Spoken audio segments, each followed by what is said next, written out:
Corona virus ने America की travel tourism industry को तबाही के दहाने पर पहुंचा दिया है।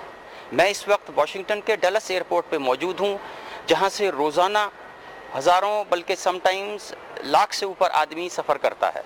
लेकिन आज इसकी हालत ये है कि अगर मेरा कैमरा आपको दिखा पाए तो सुनसानी और बयाबानी है।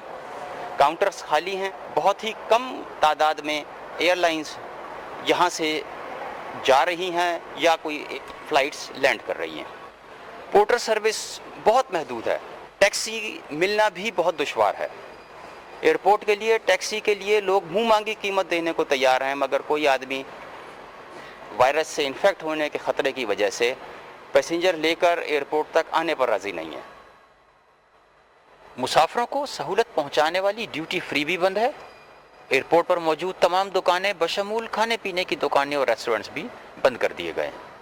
एयरलाइंस की जानिब से मुसाफिरों को ये हिदायत की गई है कि वो अपने खाने पीने का सामान बाहर से अपने साथ लाएं, क्योंकि जहाज़ के अंदर उन्हें कोई भी चीज़ फराहम नहीं की जाएगी। मुसाफिरों के आराम के लिए फराहम करदा लाउंजेस भी बंद कर दिए गए। सोशल डिस्टेंसिंग के उसूल को मद्देनज़र रखते हुए जहाज़ों के अंदर भी मुसाफिरों को एक दूसरे से वक्फा देकर बिठाया गया है।